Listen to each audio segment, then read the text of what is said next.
My family tried to force my sister into my luxury penthouse, but I had already prepared everything because I knew exactly what was coming the moment my father mentioned she was between living situations at Sunday brunch.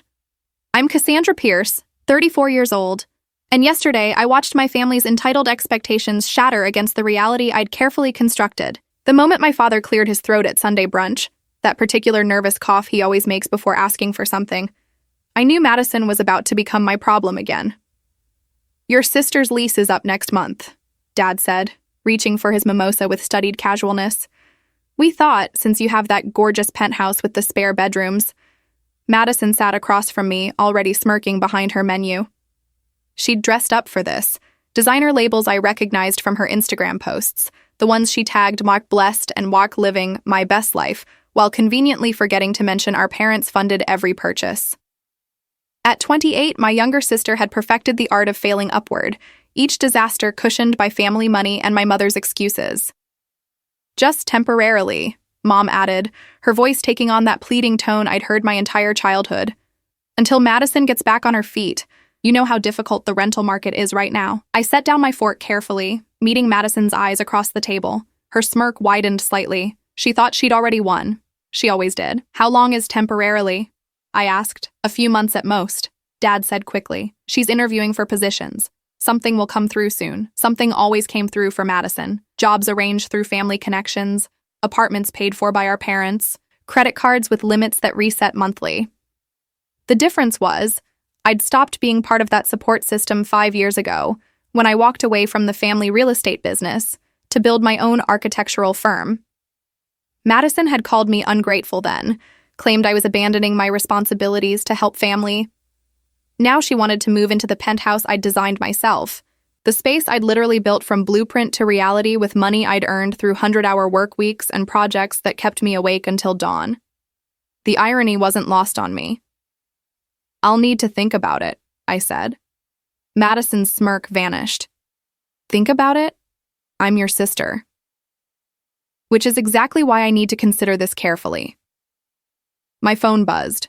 A text from Tyler Hayes, my building's head of security, right on schedule. I'd called him before brunch, knowing this conversation was coming. Madison had posted about exciting changes ahead on Instagram 3 days ago, and our mother's sudden interest in catching up over brunch wasn't subtle. "We really hoped this wouldn't be difficult," Mom said, her disappointment already shading toward guilt. "After everything we've done for you, asking you to help your own sister. Everything you've done for me?" The words came out sharper than I intended.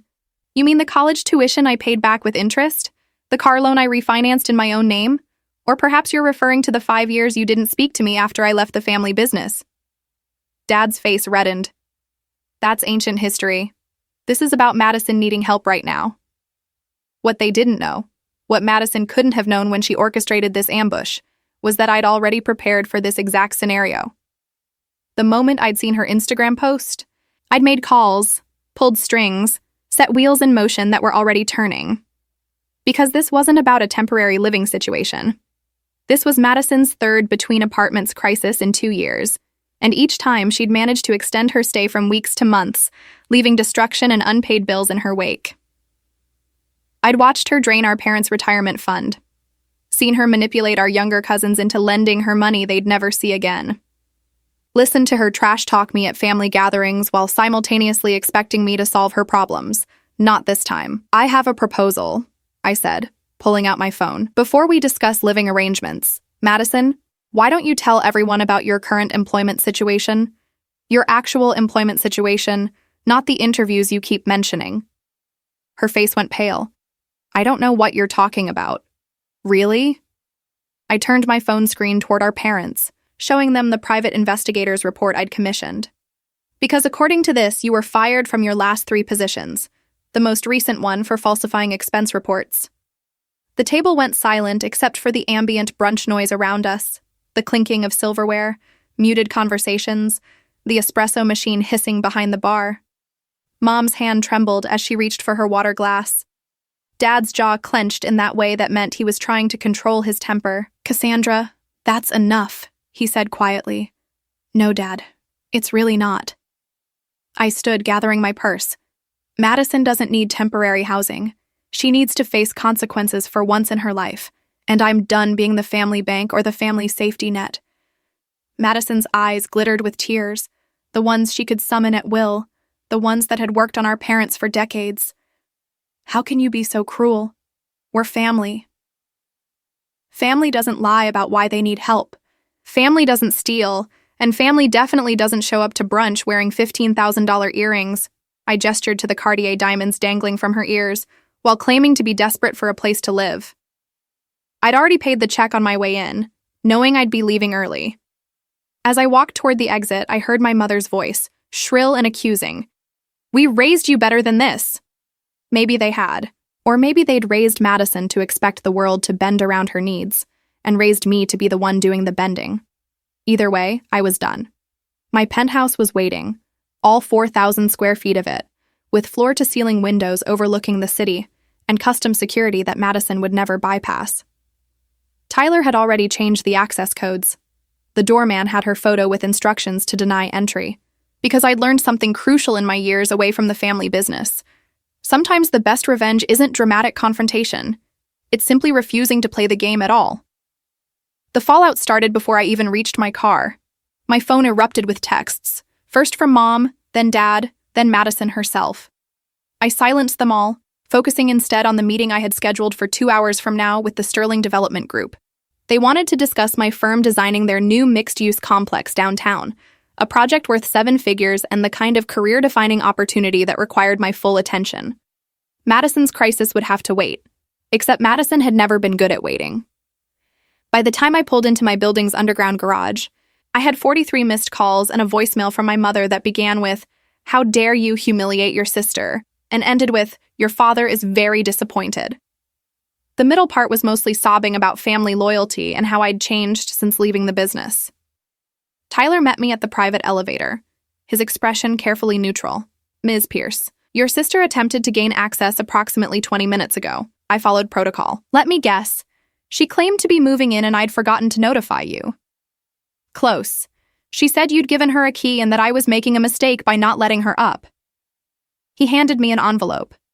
"She left this for you." Inside was a handwritten note on Madison's monogrammed stationery. "You can't keep me out forever. Mom and Dad are on my side, and they still have keys from when you were in Europe last year. See you soon, sis."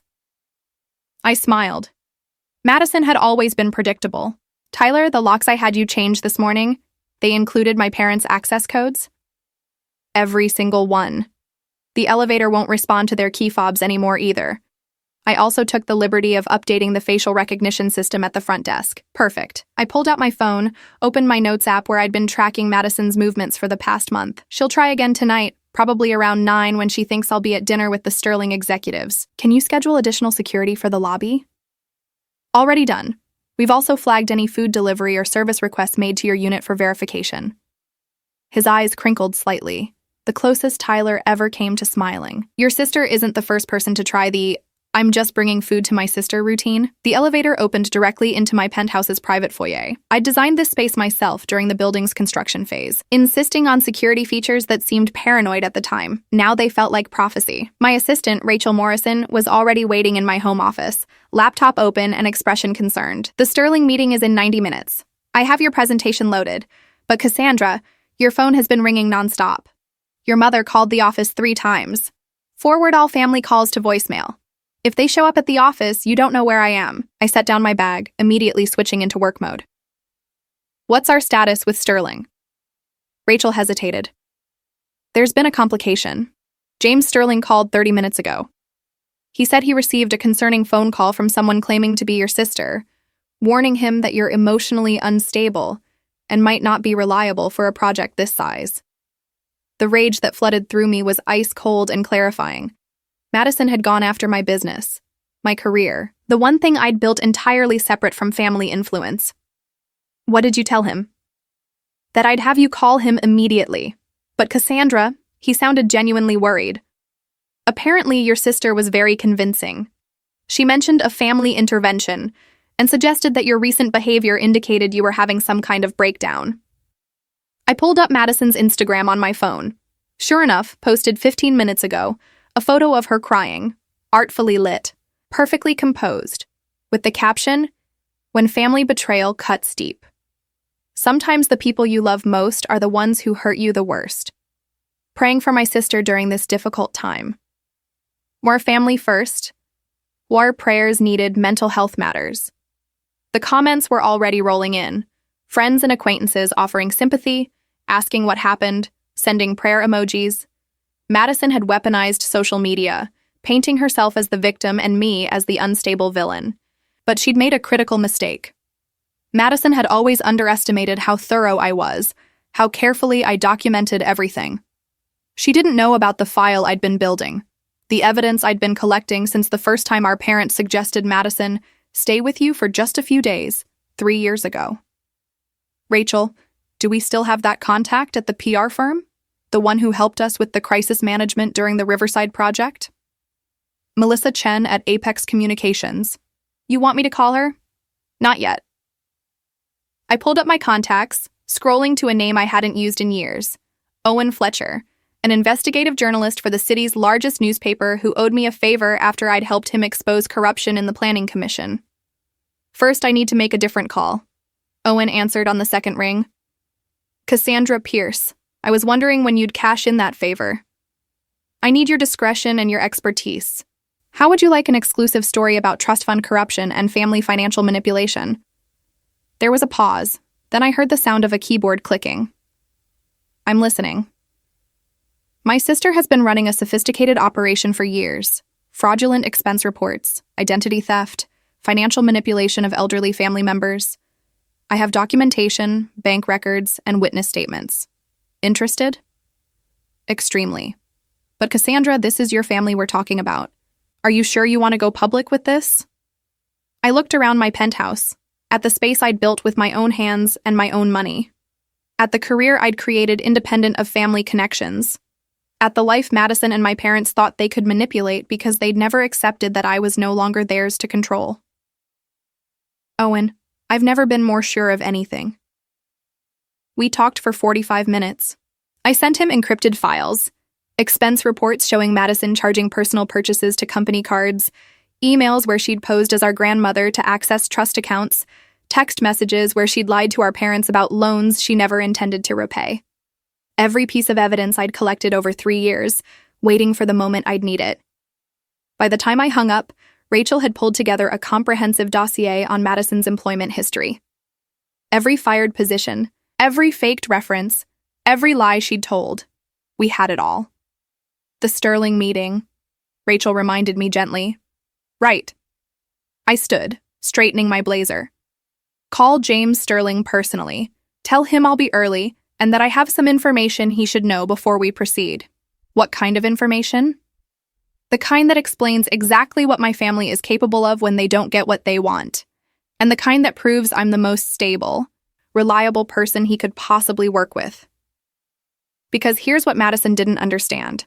I'd spent 5 years building a reputation for integrity, for following through, for being unshakable under pressure. Her tearful Instagram post and panicked phone call to a potential client weren't going to destroy that in a single afternoon.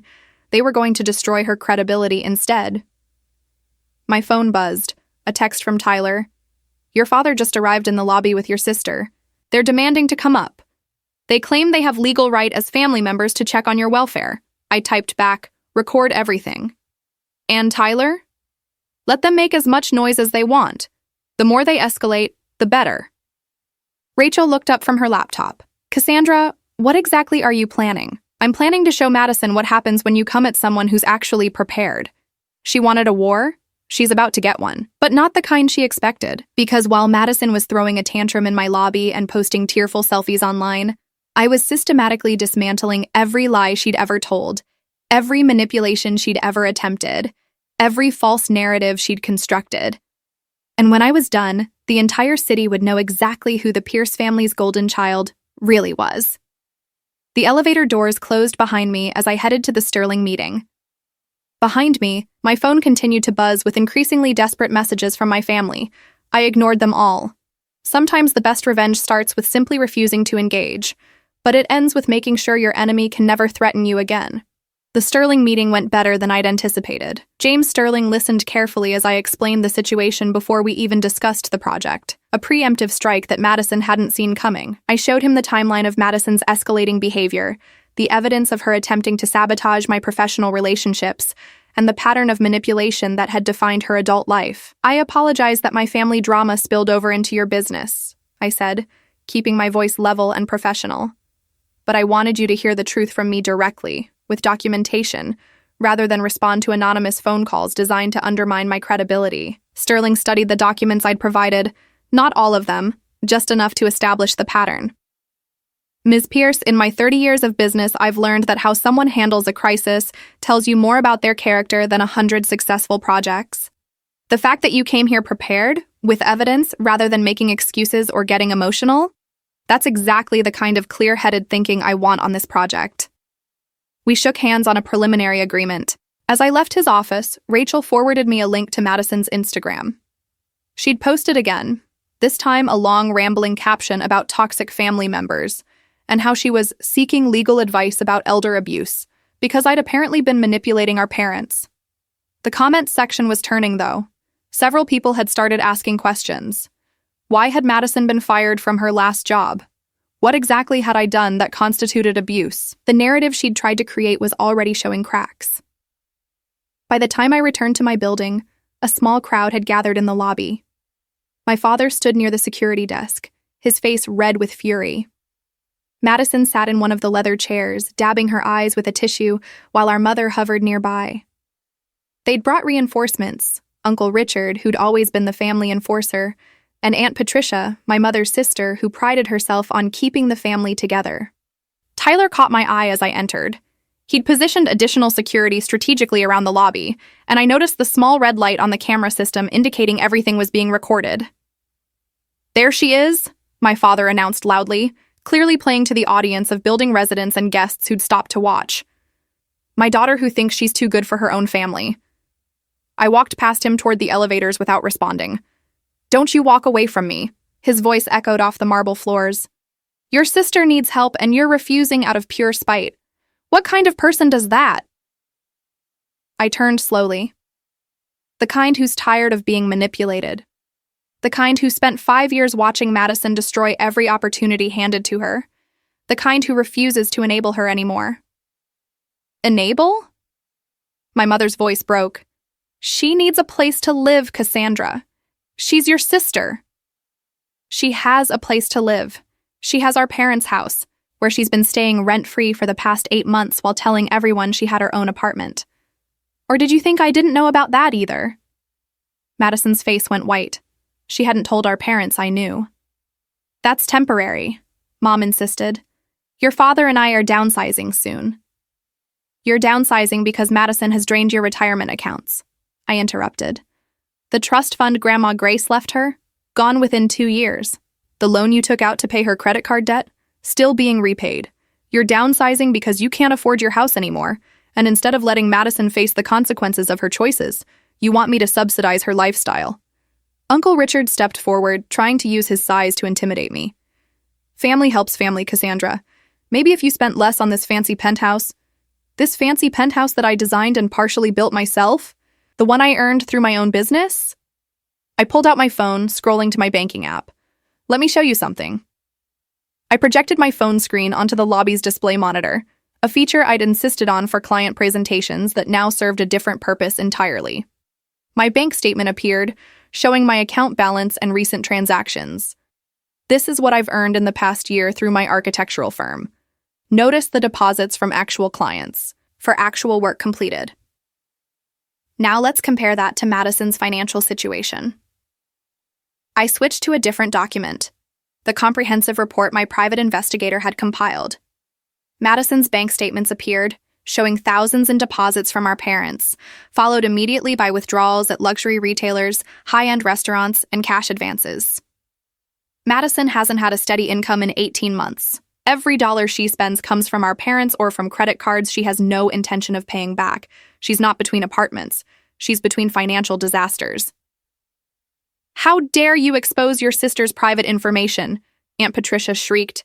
"How dare she try to destroy my professional reputation with lies?" I countered. She called my biggest client this morning, claiming I was mentally unstable. She posted on social media suggesting I was abusing our parents. She showed up at my home demanding entry, and when I refused, she orchestrated this public scene to make me look heartless. I turned to face Madison directly. You wanted to play this game publicly? Fine, let's play. I switched to another screen. The employment record Rachel had compiled. 3 jobs in 2 years. All 3 terminations for cause. The first for repeatedly calling in sick while posting Instagram photos of yourself at the beach. The second for falsifying expense reports. You charged $8,000 in personal shopping to a corporate card. The third for sharing confidential client information with a competitor in exchange for money. Madison stood up, her tears forgotten. You can't prove that. Actually, I can. I displayed the email chain where she'd negotiated payment for insider information. Your personal email is still linked to your phone, Madison. The one you left on my coffee table the last time you crashed at my place 3 years ago. The backup file captured everything. The lobby had gone completely silent. Even Uncle Richard had stepped back, recognizing a battle he couldn't win through intimidation. Here's what's going to happen, I continued, my voice calm and measured. Madison is going to stop calling my clients, stop posting lies on social media, and stop using our parents as weapons against me. In exchange, I won't press charges for defamation or release this information to future employers. You vindictive, my father started. I'm vindictive? I turned to him. Dad, I offered to help Madison 3 years ago. I got her an interview at a respected firm. I helped her prepare a resume. I connected her with a financial advisor who could help her create a budget. Do you remember what she did? Silence. She told everyone I was trying to control her life. She went to that interview hungover and insulted the hiring manager when he asked about her employment gaps. She never met with the financial advisor because she was too busy shopping with the credit card you'd just increased the limit on. I looked at each of them in turn. My father's red face, my mother's tear-stained cheeks, Madison's barely suppressed rage, the relatives who'd shown up to enforce family loyalty through guilt. I'm done apologizing for having boundaries. I'm done feeling guilty for refusing to enable destructive behavior. And I'm especially done with this family expecting me to sacrifice my life, my career, and my peace of mind to clean up messes that aren't mine to clean. Tyler appeared at my elbow. Ms. Pierce, your car is ready whenever you need to leave. Thank you, Tyler. I turned back to my family one last time. You're welcome to stay in the lobby if you'd like, but building security has instructions to call the police if you attempt to access the residential floors. I suggest you go home and think carefully about whether public scenes and emotional manipulation are really the legacy you want to leave. The elevator doors opened. I stepped inside, and as they began to close, I heard my mother's voice. Please, Cassandra, just talk to us like reasonable people. The doors cut off the rest. Upstairs, my penthouse was exactly as I'd left it. Quiet, ordered, mine. No drama, no manipulation, no one demanding I sacrifice my hard-won stability for their comfort. My phone buzzed. Owen Fletcher. The story runs tomorrow morning. Front page of the business section. I focused on financial fraud patterns rather than personal drama. More credible, harder to dismiss. Your family's going to hate you. I texted back, they already do. Might as well give them a reason. Rachel called moments later. Cassandra, social media is exploding. Someone recorded the lobby confrontation and posted it on TikTok. It's already been viewed 50,000 times, and the comments are overwhelmingly on your side. Let me guess. People are tired of entitled family members expecting free rides? That, and they're impressed by how you handled it. You're trending as penthouse queen and boundary boss. Some people are calling it inspiration. I laughed, the sound surprising me. Inspiration. That's one way to put it. But as I looked out over the city lights, I realized something had shifted. For years, I'd carried guilt about not helping Madison enough, not being patient enough with my parents' enabling, not being a good enough daughter or sister. That guilt had weighed on every success, tainted every achievement. Now it was gone. Burned away in the lobby confrontation, in the evidence laid bare, in the simple act of choosing myself over their dysfunction. Madison had wanted my penthouse, my success, my carefully constructed life. What she'd gotten instead was a very public education in consequences. And this was just the beginning. The story broke at 6 a.m., precisely when Owen Fletcher had promised. I was already awake, sitting with coffee and watching the sunrise paint my floor-to-ceiling windows in shades of gold and amber. My phone buzzed with the news alert. Trust fund fraud, how one woman's pattern of deception exposes larger issues in family financial manipulation. Owen had been surgical. The article never mentioned names directly. He'd used Subject A and Subject B, but anyone in our social circle would recognize the details.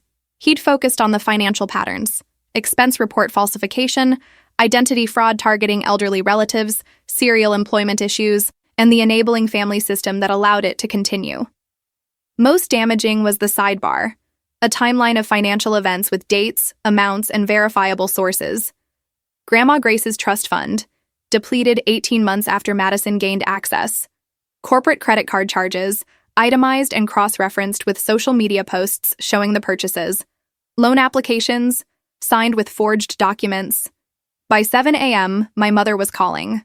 I let it go to voicemail. By 8, my father left a voicemail threatening legal action for defamation. By 9, Madison posted another Instagram story, this time attacking Owen Fletcher directly, calling him a hack journalist who doesn't verify facts and demanding a retraction. Owen texted me, "She's making it worse. Just confirmed 3 more employment terminations I didn't include in the original story. Want me to run a follow-up?" "Not yet," I replied. "Let her dig deeper first." Because Madison's pattern was predictable. When cornered, she attacked. When attacked, she made mistakes. And I was counting on her making a very specific mistake. Rachel called at 10. "Cassandra, I have news. First, the Sterling Group confirmed the contract this morning. James Sterling specifically mentioned that your handling of the family situation demonstrated exactly the kind of problem-solving they want in an architect. Second, 3 other potential clients have reached out after reading the article. They want to work with someone who can handle pressure with integrity. And the bad news? Madison showed up at the office. She's in the lobby demanding to see you, and she brought a reporter from that gossip website, Elite Insider. They're filming her." "Perfect. Tell building security not to intervene yet. Let her make her scene. And Rachel, start recording from our security cameras. I want everything documented." 15 minutes later, Rachel sent me video footage. Madison stood in my office lobby, designer purse on one arm, camera crew behind her, delivering what she clearly thought was a devastating speech about my cruelty and her victimization. "My own sister has poisoned the entire city against me," she said, tears streaming down her perfectly made-up face. "She spread lies to newspapers, destroyed my reputation, and all because I asked for help during a difficult time. This is what happens when success makes people forget where they came from." The Elite Insider reporter ate it up, nodding sympathetically and asking leading questions designed to paint me as the villain. Madison played her role perfectly. Wounded, vulnerable, betrayed by the family member she'd trusted most. She didn't know about the security footage I'd requested from building management, or the exit interview from her last employer that Owen had uncovered, or the email I'd received an hour earlier from Grandma Grace's estate attorney. The attorney's message was brief, but explosive. "Ms. Pierce, in reviewing estate records, I've discovered irregularities in your sister's handling of her inheritance trust. Wire transfers made to accounts not listed in the trust documents. Signatures that don't match the authorized signers. I'm obligated to report this to the State Financial Crimes Division. Thought you should know." Madison had committed actual fraud.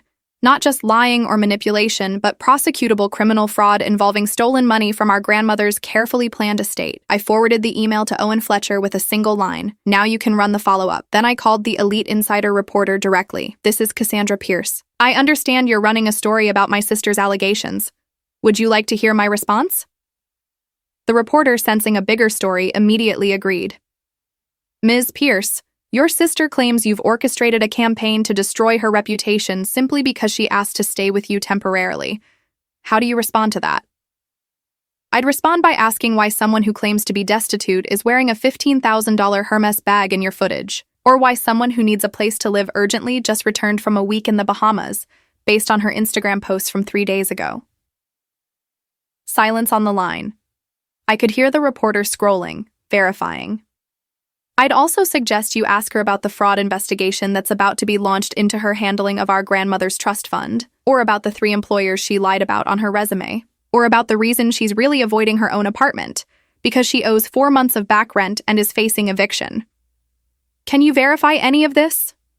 Check court records for the eviction filing. It's public information.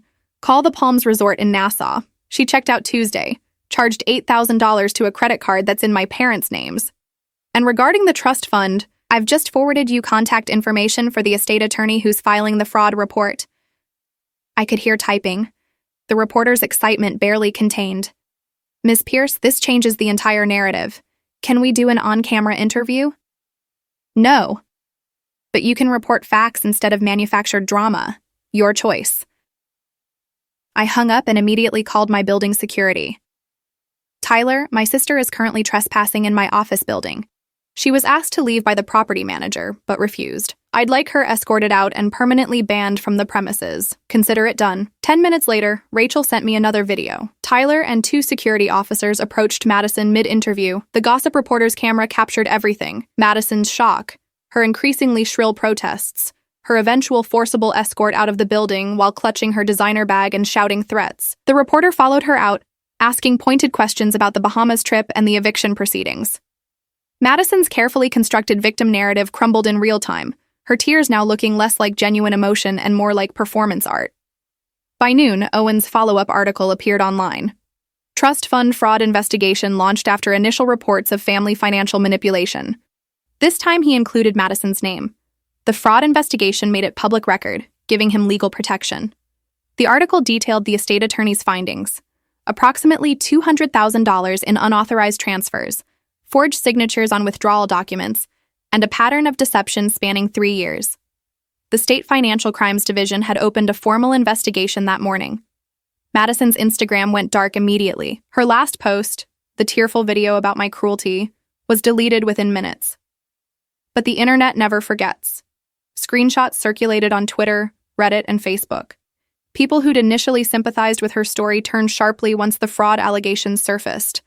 My mother called again. This time I answered. Cassandra, please, you have to stop this. Her voice was raw from crying. Your sister could go to jail. The police came to our house this morning with questions about the trust fund. How could you do this to your own family?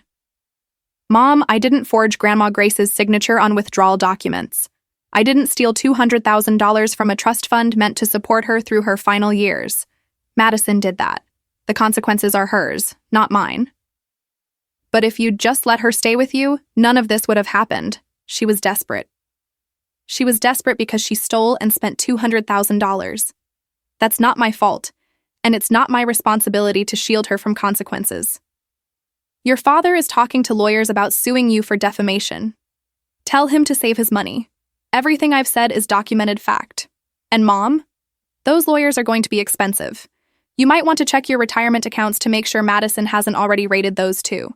The sharp intake of breath told me I'd hit close to home. She wouldn't, Mom started. Check. I'll wait. I heard footsteps, a door opening, the sound of my father's voice in the background asking what was wrong. Then silence, followed by my mother's broken sob. How much? I asked quietly. $40,000, from the account we were keeping for medical emergencies. My mother's voice was barely a whisper. The withdrawals started 6 months ago, small amounts at first, then larger. She must have had the account information from when we asked her to help with banking while your father was recovering from surgery. I'm sorry, Mom. I really am. But this is exactly why I couldn't let her move in. It wouldn't have been temporary. It wouldn't have been helpful. It would have been enabling someone who's been stealing from her own family for years. What do we do now? You report the theft to the police. You talk to the estate attorney. You let Madison face the consequences of her actions instead of protecting her from them. And you stop blaming me for refusing to be her next victim. After I hung up, I stood at my windows watching the city move below. Somewhere out there, Madison was probably with our father, planning her next move. Somewhere, police were building a case file. Somewhere, reporters were fact-checking stories that would run tomorrow and the next day and the day after that. I should have felt guilty. Should have felt some sympathy for the sister I'd grown up with, the one who'd been my parents' favorite, the golden child who could do no wrong. Instead, I felt free. The police arrested Madison on Thursday morning at our parents' house. I knew because Owen Fletcher called me for comment. The media had been alerted by the district attorney's office, who wanted to make an example of trust fund fraud cases. No comment, I told Owen. This is a criminal matter now. I'm not involved, but I was, of course. Not in the arrest, but in everything that led to it. The paper trail I'd preserved, the evidence I'd gathered, the careful documentation of every lie and manipulation. I'd built the case that prosecutors would use to secure a conviction. Madison made bail by Friday afternoon. Our father mortgaged the house he could no longer afford to pay the bondsman. Her mugshot circulated online, a far cry from the carefully curated Instagram photos. No filters could hide the rage in her eyes or the desperation that had finally caught up with her. The bail conditions were strict. No contact with me, no access to any family financial accounts, mandatory surrender of passport, and GPS monitoring. She'd become what she'd always feared most, publicly accountable and completely out of options. That Sunday, my parents requested a meeting. Not at their house. Too many memories, too much history. Instead, we met at a neutral restaurant, a quiet place where my father had once celebrated closing his first major business deal. They looked older. My father's face had new lines carved deep around his mouth. My mother's hands shook slightly as she reached for her water glass. Age had finally caught up with them, accelerated by the stress of watching their golden child face criminal prosecution. The lawyers say she could get 15 years, my father said without preamble. Wire fraud, forgery, theft from an estate. The prosecutor is throwing everything at her. I know. You could help her, my mother pleaded. If you testified about her mental state, about the pressure she was under. No. The word was flat, final. Madison made choices. Adult choices with adult consequences. I won't lie under oath to minimize what she did. She's your sister, my father said, his voice breaking slightly. We're asking you to show mercy. Did she show mercy when she stole from Grandma Grace? When she forged signatures on documents? When she drained your retirement accounts and medical emergency fund? I leaned forward. Did she show mercy when she tried to destroy my professional reputation by calling my clients? When she posted lies on social media designed to make me look unstable? When she demanded access to my home, my space, my life? Silence settled over the table like fog. I know what you want to hear, I continued quietly. You want me to say that family forgives, that blood is thicker than water, that we all make mistakes. But here's the truth. Madison isn't sorry for what she did. She's sorry she got caught. And if I help her now, she'll just do it again. You don't know that, my mother protested weakly. Yes, I do, because she's done it before. Every time you've bailed her out, she's just found a new way to manipulate the system. The only difference this time is that I refuse to be part of that system. My father's hands clenched into fists on the table. So you'd let your own sister go to prison to prove a point? I'd let my sister face the consequences of her criminal actions, yes. That's not proving a point, Dad. That's called justice. Justice, he repeated bitterly. You sound just like that reporter, turning family tragedy into headlines. Owen Fletcher reported facts. If those facts are tragic, that's on Madison, not him. My mother pulled out her phone, showing me a text message. She's terrified, Cassandra. Look at what she wrote this morning. The message was vintage Madison. I can't sleep. I can't eat. Every time I close my eyes, I see prison bars. Mom, please make Cassandra understand that I didn't mean to hurt anyone. I made mistakes, but I don't deserve to have my whole life destroyed. Please. She's right, I said, handing the phone back. She didn't mean to hurt anyone. She just didn't care if she did. There's a difference. How can you be so cold? My mother demanded, tears streaming down her face. When did you become this person who cares more about being right than about family? When family became synonymous with enabling someone who stole from her dying grandmother. I stood, gathering my purse. I love you both. I genuinely do. But I can't save Madison from herself, and I won't destroy my own life trying. My father stood as well, his voice dropping to that dangerous, quiet tone I remembered from childhood. If you walk away from this family now, Cassandra, there's no coming back. We will cut you off completely. No more Sunday brunches, no more family holidays, no more relationship. You'll be dead to us. The ultimatum hung in the air between us. I could have backed down, could have agreed to testify, to help Madison's lawyers craft a defense, to sacrifice my integrity on the altar of family loyalty. I could have bought their love by enabling the same destructive patterns that had brought us to this moment. Instead, I smiled. Calm, certain, free. Okay. The single word hit them like a physical blow. My mother's face crumpled. My father's turned bright red with suppressed rage. Okay, he repeated. That's all you have to say? We're disowning you and you just say okay? What else is there to say, Dad? You're offering me a choice between your approval and my integrity. Between enabling Madison's criminal behavior and maintaining my own boundaries. That's not really a choice at all. I pulled out my wallet and left 3 20s on the table for my untouched meal. For what it's worth, I hope you both find peace. I hope you eventually understand that real love sometimes means letting people face consequences. And I hope that when Madison gets out of prison, because she will, eventually, you'll have learned to help her actually change instead of just shielding her from reality. I walked toward the exit. Behind me, my mother called out, "Cassandra, please, don't leave like this." I kept walking. Outside, Tyler was waiting in my car.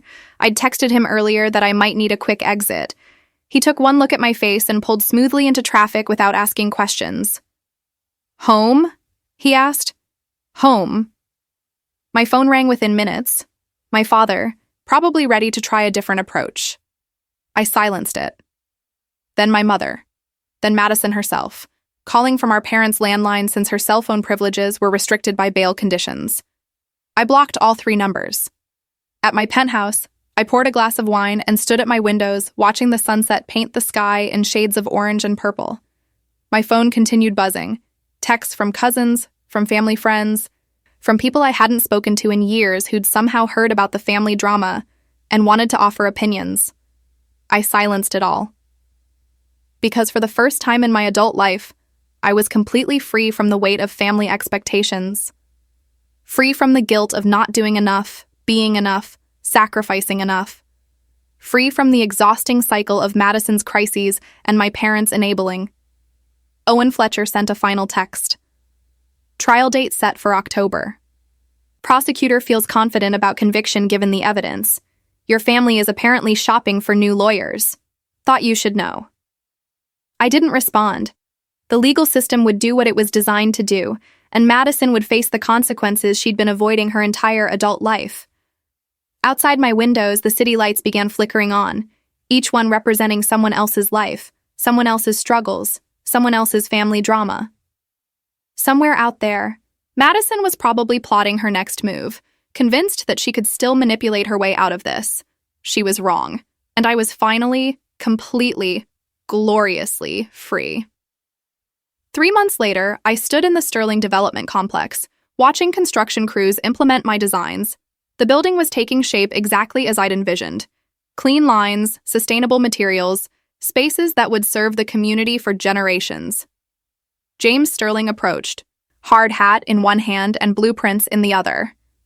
"Cassandra, the City Planning Commission is already talking about this as a model for future developments. You've set a new standard." My phone buzzed. Not a family call this time, but a notification from my firm's social media. We'd grown from 3 employees to 12 in the months since the family confrontation. My reputation for integrity and clear boundaries had become a calling card, attracting clients who valued professionalism over connections. Rachel appeared at my elbow. "The interview with Architecture Digest is scheduled for next Tuesday. They want to feature your sustainable design philosophy and, if you're comfortable, briefly discuss how your personal values shape your professional approach." "Keep it focused on architecture," I instructed. "My family situation is old news." But it wasn't, not quite. Madison's trial had concluded last week. The jury convicted on all counts after deliberating for less than 4 hours. Sentencing was scheduled for Monday. I didn't plan to attend. Owen Fletcher had covered the trial extensively. His articles detailed the systematic fraud, forged withdrawal documents, fabricated financial emergencies, a pattern of deception that spanned years. The jury heard from Grandma Grace's estate attorney, from former employers Madison had stolen from our parents who finally admitted under oath that they'd been enabling her behavior. My father had aged a decade during the proceedings. My mother testified tearfully about finding the missing retirement funds, about the mounting credit card debt Madison had hidden, about the web of lies that had finally unraveled. Madison showed no remorse throughout. Even when her own lawyer advised her to accept a plea deal, she insisted on trial, convinced her tears and performance would sway the jury as they'd swayed our parents for years. She was wrong. The judge, apparently tired of trust fund fraud cases, made clear that Madison would receive the maximum sentence as a deterrent. My former sister was facing 12 to 15 years in federal prison. Tyler texted me the news. Sentencing complete. 15 years, no parole eligibility for 7. Your parents left the courthouse separately. Mother crying, father looked broken. Madison had to be escorted out when she started screaming at the judge. I read the message twice, waiting for guilt or sadness or some emotional response. Nothing came. Just a distant sense of closure, like finishing a chapter in a book I'd been forced to read. That evening, I hosted a dinner party at my penthouse. Rachel and her husband, several colleagues from my firm, Tyler and his wife Owen Fletcher, who'd become an actual friend rather than just a professional contact. People who'd chosen to be in my life rather than being assigned by genetics. Over wine and conversation, someone mentioned they'd seen the news about Madison's sentencing. "I'm sorry," they offered. "That must be difficult." "It's really not," I replied honestly. Madison made choices. Those choices had consequences. I'm just glad I'm not caught in the blast radius anymore. Rachel changed the subject to the new project we'd just won, a sustainable housing development that would provide affordable, quality apartments for working families. Real architecture solving real problems, the work that made me proud of what I'd built. Later, after the guests had left, I stood at my windows one final time. The penthouse that Madison had wanted so desperately to invade remained exactly as I'd designed it. My sanctuary, my space, my achievement. My phone rang. Unknown number. I almost didn't answer, but curiosity won. Cassandra Pierce? An unfamiliar voice, female, professional. Speaking. "This is Detective Karen Morrison from the Fraud Division. I'm calling about your sister's case. During sentencing, she provided information about other potential financial crimes involving family members. She claims your parents have been involved in tax evasion and insurance fraud. She's offering testimony in exchange for reduced sentencing." Of course she was. Madison's final manipulation, trying to drag everyone down with her rather than accept responsibility alone. "Detective, whatever Madison is claiming, I'd suggest you verify independently. My sister has proven herself to be an unreliable narrator at best and a pathological liar at worst. We're aware of her credibility issues, but some of the documentation she provided looks legitimate. Would you be willing to answer questions about your parents' financial practices?" I thought about my father's ultimatum at that restaurant, about my mother's tears and accusations, about years of being told I was the problem for having boundaries. "Detective, I'll answer any questions truthfully if subpoenaed, but I won't volunteer information or actively participate in investigating my parents. They made their choices in enabling Madison. Let them live with those choices." "Understood. Thank you for your time, Ms. Pierce." After hanging up, I poured another glass of wine and opened my laptop. A new project proposal had arrived, a hospital expansion focused on creating healing spaces through innovative design. Exactly the kind of challenge I loved. My parents would likely face their own investigation now. Madison's final act of betrayal would probably destroy whatever remained of their financial stability. They'd learn the hard way that enabling someone's destructive behavior doesn't buy loyalty. It just creates another person willing to burn everything down when consequences finally arrive. But that was their journey now, not mine. I'd built something real and lasting, a business based on integrity rather than manipulation, relationships based on mutual respect rather than genetic obligation, a life where boundaries were honored rather than trampled. Madison was in prison. My parents were facing potential prosecution. The family that had demanded my sacrifice for their comfort was finally experiencing the consequences of their own choices. And I was here, in my penthouse, designing buildings that would outlast all of us. Sometimes the best revenge isn't dramatic or satisfying in the moment.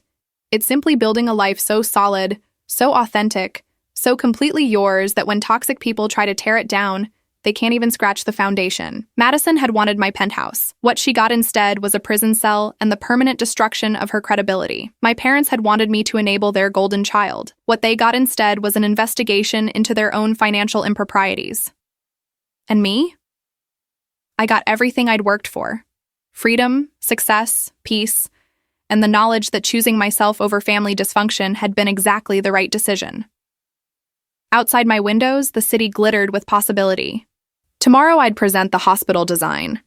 Next week I'd break ground on the housing development. Next month I'd celebrate my firm's 5th anniversary. And somewhere, in a federal prison facility, Madison would be learning that consequences are real, that manipulation has limits, and that some bridges, once burned, can never be rebuilt. I raised my glass to my reflection in the windows, to boundaries honored, to integrity maintained, to a life built on my own terms. To the penthouse queen who refused to let anyone dim her light. The war was over, and I'd won by refusing to fight on their terms. Madison had wanted drama, tears, and eventual capitulation. Instead, she got cold, calculated justice, and a sister who walked away without looking back. Perfect.